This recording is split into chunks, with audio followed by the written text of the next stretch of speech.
ये कहानी तब की है जब जॉय मुखर्जी साहब इस दुनिया से जा चुके थे। उनकी आखिरी फिल्म लव इन बॉम्बे उनकी मृत्यु के कोई एक साल बाद ही रिलीज हुई थी। उसी फिल्म के रिलीज होने की ये कहानी है। ये कहानी जॉय साहब के पुत्र मोनजॉय मुखर्जी ने एक इंटरव्यू में बताई थी। अपने पिता जॉय मुखर्जी साहब के बारे में कुछ दिलचस्प बातें भी मोनजॉय मुखर्जी साहब ने बताई थी। ये इंटरव्यू मोनजॉय जी ने उसी दौरान दिया था जब लव इन बॉम्बे रिलीज हुई थी। आज जॉय मुखर्जी साहब की भी पुण्यतिथि है। साल 2012 की 9 मार्च को जॉय मुखर्जी का निधन हुआ था। जॉय मुखर्जी साहब को किस्सा टीवी का नमन। कहानी शुरू करते हैं और कहानी मोनजॉय साहब के शब्दों में ही कहेंगे, क्योंकि इससे ऐसा लगता है कि कहानी कहने वाला खुद पाठकों के समक्ष है। कहानी अच्छी लगे तो लाइक शेयर अवश्य कीजिएगा और एक टिप्पणी करके बताइएगा। कोई गलती दिखे तो उसे भी बताइएगा। आप सुधी व गुणी पाठकों की मदद से बहुत सी गलतियां दूर करने का मौका मिल जाता है हमें भी। ध्यान रहे कि ये इंटरव्यू मोनजॉय मुखर्जी ने 2013 में ही दिया था। मोनजॉय मुखर्जी साहब के शब्दों में, मैं लव इन बॉम्बे को अब तक की सबसे महंगी फिल्म कहूंगा। इस फिल्म की पहली कुछ रील्स एक शिप पर फिल्माई गई थी। उस वक्त इस फिल्म को शूट करने में 30 से 35 लाख रुपए का खर्च आया था। अगर आज के समय से तुलना करें तो ये कीमत 300 से 350 करोड़ के बराबर पहुंचती है। अगर मेरे पिता ने एक 970S में उस पैसे की जमीन खरीदी होती तो आज उसकी कीमत 300 करोड़ रुपए होती। मेरे पिता ने ये फिल्म बनाने में तो बहुत पैसा लगा दिया, लेकिन इसे रिलीज करने के लिए उनके पास पैसे नहीं बचे। उन्होंने एक 980S और एक 990S में इस फिल्म को रिलीज करने का प्रयास किया था, लेकिन जितना पैसा खर्च करने की जरूरत पड़ रही थी वो उनके पास तब भी ना हो सका।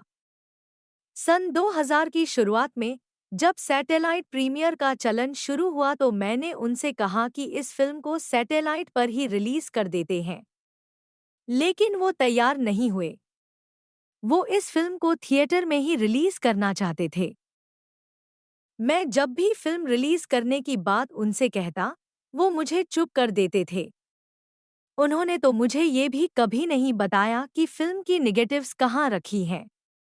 कभी कभी तो मैं इरिटेट होकर उनसे कह देता था कि आप झूठ बोल रहे हैं। लव इन बॉम्बे नाम की कोई फिल्म नहीं है। मैंने इस फिल्म के गीत तक भी कभी नहीं सुने थे। मैं अपने पिता को लव इन बॉम्बे रिलीज करने के लिए मनाता रहा और आखिरकार नवंबर 2011 में वो फिल्म रिलीज करने को तैयार हो गए। उन्होंने कहा था कि मार्च 2012 में हम इस फिल्म को रिलीज कर देंगे, लेकिन किस्मत को मंजूर नहीं था कि मेरे पिता के सामने ये फिल्म कभी रिलीज हो सके। 9 मार्च 2012 को उनका निधन हो गया। अपने पिता की मौत के बाद मैं डिप्रेशन में चला गया था। मैं उनके बहुत करीब था। शाम को जब तक मैं घर नहीं लौटता था, वो खाना नहीं खाते थे। कभी कभी तो ऐसा भी होता था कि मैं रात को घर नहीं आया और उन्होंने खाना ही नहीं खाया। उनके जाने के बाद हमारा घर जैसे खाली हो गया। मैंने सबसे मिलना बंद कर दिया। मुझे हर वक्त गुस्सा आता रहता था।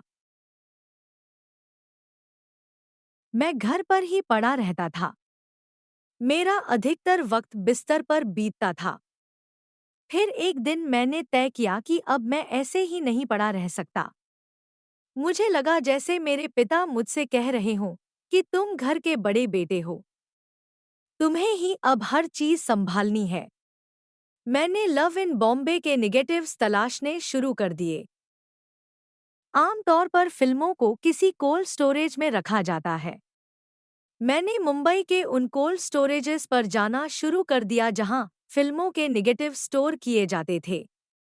एक दिन पिताजी की फाइल में मुझे वर्ली के जलभॉय कोल्ड स्टोरेज का एक बिल मिला।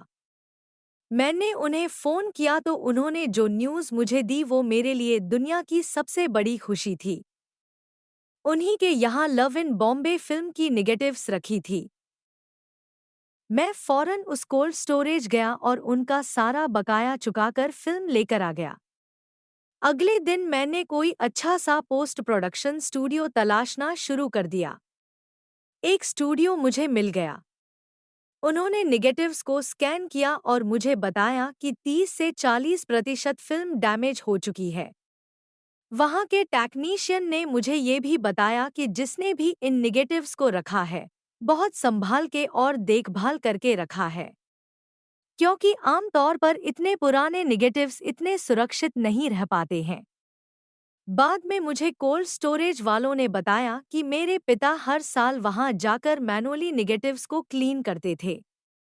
नई टेक्नोलॉजी का उन्हें ज्ञान नहीं था, मगर उनके प्रयासों की वजह से ही फिल्म इतनी सुरक्षित बची थी। अगले 7 महीनों तक स्टूडियो वालों ने 3 दफा फिल्म को क्लीन किया। क्लीनिंग जब मेरे सेटिस्फैक्शन के हिसाब से हो गई तो फिर कलर करेक्शन किया गया। सबसे बड़ी दिक्कत साउंड की थी। साउंड में कुछ भी क्लैरिटी नहीं थी। सिर्फ एक हिसिंग की आवाज सुनाई दे रही थी। 3 महीनों तक हमने साउंड पर ही काम किया। मेरे दोस्त मंसूर आलम ने उस काम में मेरी बहुत मदद की।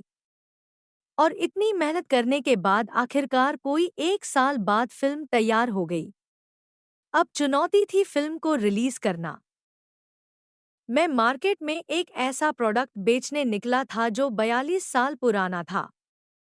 मुझे खुद नहीं पता था कि कौन इस फिल्म को देखना चाहेगा। मेरे पक्ष में ये बात तो थी कि इस फिल्म में अशोक कुमार, किशोर कुमार, वहीदा रहमान और मेरे पिता जॉय मुखर्जी एक्टर थे। संगीत शंकर जयकिशन का था और गीत मजरूह सुल्तानपुरी ने लिखे थे। गीतों को किशोर कुमार, मोहम्मद रफ़ी व आशा भोसले ने गाया था। ये सभी चीज़ें मेरे पक्ष में थी। इसलिए मैं सभी बड़ी म्यूजिक कंपनीज के पास गया, मगर सभी ने लव इन बॉम्बे का म्यूजिक रिलीज करने से इनकार कर दिया। उस वक्त आखिरकार एचएमवी सारेगामा ने इस फिल्म का म्यूजिक रिलीज किया। फिल्म रिलीज करने के लिए भी मैं कई डिस्ट्रीब्यूटर्स के पास गया, मगर सभी ने इनकार कर दिया। आखिरकार पीवीआर हमारी फिल्म को रिलीज करने के लिए तैयार हो गया। सब कुछ सही ट्रैक पर आ गया तो सेंसर बोर्ड की दिक्कत आ गई। दरअसल मेरे पिता ने इस फिल्म का सर्टिफिकेट 1974 में लिया था, मगर ये फिल्म रिलीज हो रही थी 2013 में। फिल्म का टाइटल 3 भाषाओं हिंदी, अंग्रेजी व मराठी में दिख रहा था। हिंदी और अंग्रेजी में तो टाइटल लव इन बॉम्बे ही था, मगर मराठी में टाइटल था लव इन मुंबई। उन दिनों सिर्फ मराठी भाषा में ही बॉम्बे को मुंबई लिखा जाता था। सेंसर बोर्ड ने फिल्म से मराठी नाम हटाने को कहा, क्योंकि सेंसर सर्टिफिकेट में फिल्म का नाम लव इन बॉम्बे था। हमें मराठी नाम हटाना पड़ा। बाद में फिल्म के प्रोमो को लेकर भी सेंसर बोर्ड में इश्यू हो गया। दरअसल प्रोमोज में मैंने अपना व अपने भाई सुजॉय घोष का नाम एज प्रोड्यूसर व को प्रोड्यूसर दिया था, मगर फिल्म में प्रोड्यूसर के तौर पर नाम मेरे पिता जॉय मुखर्जी का था। हमें प्रोमो से अपने नाम हटवाने पड़े। उसके बाद फिर से प्रोमो अप्रूव कराने पड़े सेंसर बोर्ड से, और फाइनली 2 अगस्त को लव इन बॉम्बे रिलीज हो गई। साथियों, मोनजॉय मुखर्जी ने ये भी कहा था उस इंटरव्यू में कि वो लव इन बॉम्बे की सही से मार्केटिंग नहीं कर सके थे। अगर वो इस फिल्म को प्रमोट करने के चक्कर में पड़ते तो शायद ये और देर से रिलीज होती, क्योंकि जिस वक्त लव इन बॉम्बे रिलीज हुई थी उससे लगातार अगले 3 सप्ताह तक कई बड़ी फिल्में जैसे Chennai express, once upon a time in Mumbai Dobaara व मद्रास कैफे रिलीज हुई थी। इन फिल्मों के सामने कोई भी सिनेमाघर लव इन बॉम्बे को नहीं दिखाता और इनके बाद रिलीज करना भी उनके लिए बहुत चुनौतीपूर्ण होता।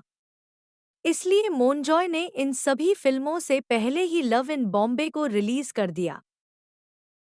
चूंकि ये 70s की फिल्म थी तो 2013 में रिलीज होने पर इसका प्रदर्शन बॉक्स ऑफिस पर एकदम फीका था। मगर फिल्मों के कई जानकार जिन्होंने ये फिल्म देखी थी, उनका कहना था कि अगर ये फिल्म उसी वक्त रिलीज हो जाती जिस वक्त ये बनी थी, यानी 1974 में, तो ये ब्लॉकबस्टर हो सकती थी। क्या आप में से किसी पाठक ने देखी है लव इन बॉम्बे? ना देखी हो तो यूट्यूब पर देख सकते हैं। मैंने भी नहीं देखी है। किसी दिन फुर्सत निकालकर मैं भी ये फिल्म देखना पसंद करूंगा। जॉय मुखर्जी साहब को किस्सा टीवी का नमन। लेख पसंद आया हो तो लाइक शेयर अवश्य कीजिएगा। टिप्पणी करके बताइएगा कि आपको ये जानकारी पसंद आई कि नहीं। लव इन बॉम्बे, जॉय मुखर्जी, किशोरे कुमार, मोन जॉय मुखर्जी।